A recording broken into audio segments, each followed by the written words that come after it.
I've been investing in mining stocks for nearly 2 decades and have made a lot of mistakes along the way.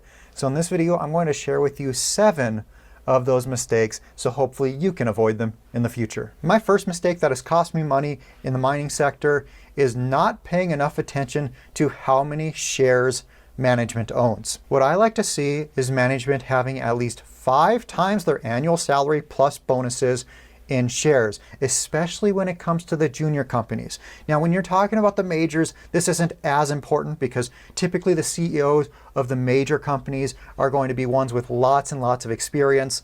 However, when it comes to junior companies, you really want management to have a significant stake, because if they don't have a significant number of shares relative to their salary, they're going to be working in their best interest, making sure they keep getting paid their salary, because that's what's most important to them. But on the other hand, if they own a lot of shares in the company, what's most important to them is the future value of those shares. And when that's the case, you can rest assured that they're in line with you, the shareholder. But it also makes a big difference how the CEO and management acquired those shares.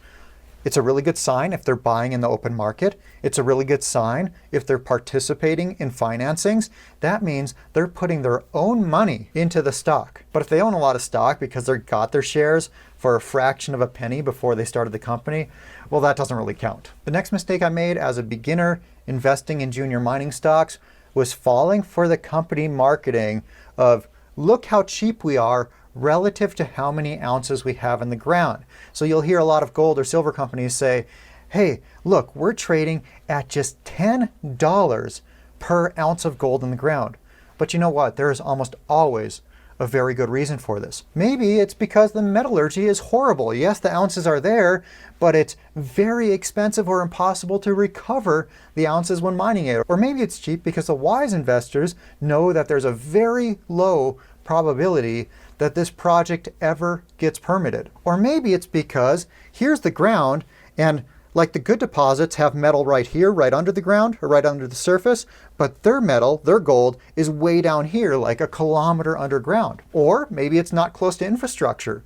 If you have a mine or if you have a deposit that's right next to roads and power lines, well, that's going to be a lot cheaper build than one that's 300 kilometers away from the nearest road. And to get there, you have to fly a helicopter in.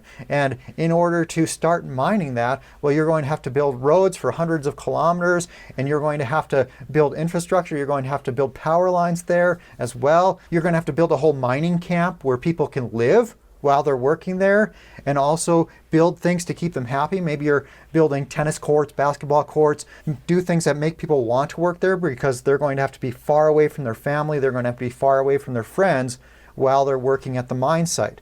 So the more remote you are, the more challenges you have when it comes to building and operating your mine. So it makes sense that those ounces in the ground would be valued at a lower rate than a similar mine that's right next to a town or something like that. Or another recent example, I saw the CEO interview on YouTube, and in this interview the CEO said, we are super cheap relative to how many ounces we have in the ground.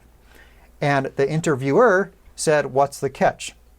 And the CEO said, there is no catch. But I went and looked at their financials, and their balance sheet is horrible.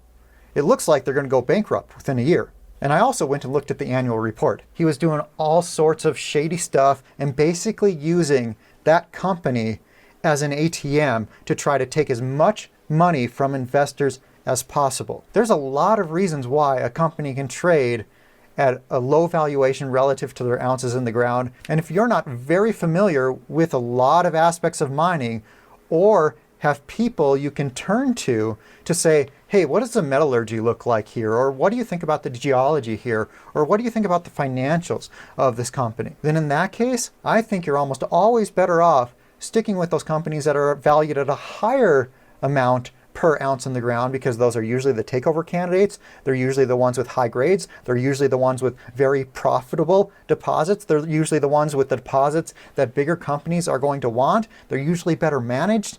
So there's a lot of reasons, and it's usually worth paying up for that rather than trying to go for those ones that are cheap relative to their ounces in the ground. A third mistake that has cost me money in the junior mining sector is that an investment doesn't work out the way I had hoped, and instead of selling it, I try to wait until it gets back to my purchase price. But if your investment thesis is no longer in place, you got to sell the stock, regardless of the stock price and regardless of your purchase price. Nobody cares what your purchase price was except for you.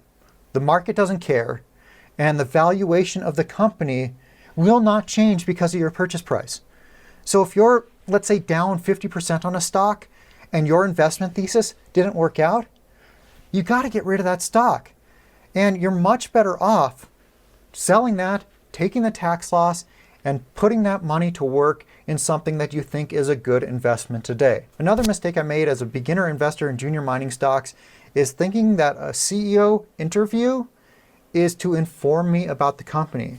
But a CEO interview or a CEO presentation at some mining stock conference, this is a sales pitch to try to get you to buy their stock. And this also applies to press releases. Press releases are not to inform you about the company. Press releases are a sales pitch. And when you can listen to these interviews, or when you can read these press releases through that lens of it being a sales pitch, it's much easier to pick fact from fiction, or like much easier to get a clearer picture. You can watch these CEO interviews to get an overview of the company or to figure out what this company really is about and what they're trying to do, things like that. But they're never going to say the bad things about the company. They're only going to share the good stuff with you. It is your job to dig in and figure out what's wrong with the company. So to do this, you look at the proxy statements that they're filing with the SEC. They're required to disclose a lot of different things, and most investors don't bother to look at them. So you're going to be ahead of most people if you do this. And also you're going to be ahead of most people if you read the quarterly filings, if you read the annual reports. This next mistake was a really stupid one, and that is buying on a hot tip. I understand it because a story can sound really, really good and can sound like you're going to make a lot of money on this investment. But you know what? If you're not intimately familiar with a company before you buy it, you're not going to know what to do if the stock price goes up, and you're not going to know what to do if the stock price goes down. If you buy on a hot tip and the stock price goes down, you may feel like you've been slighted by the person who gave you that hot tip, and then you sell out of anger or out of fear of losing even more money. When let's say that was actually a good bet. It was actually a pretty good investment, but the stock price went down.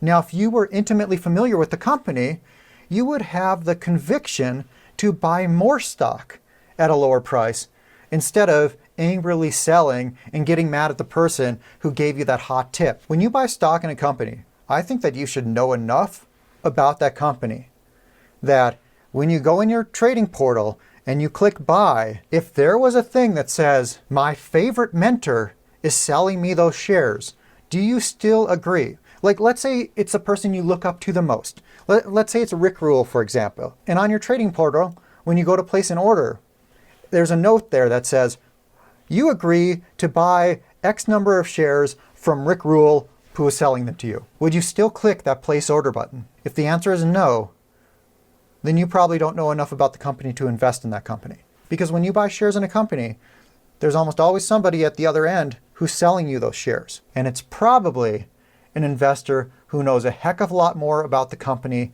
than you do. Like, for example, I have this newsletter service, and a little more than a month ago, maybe it was a month and a half ago, I put out a buy recommendation for this small company.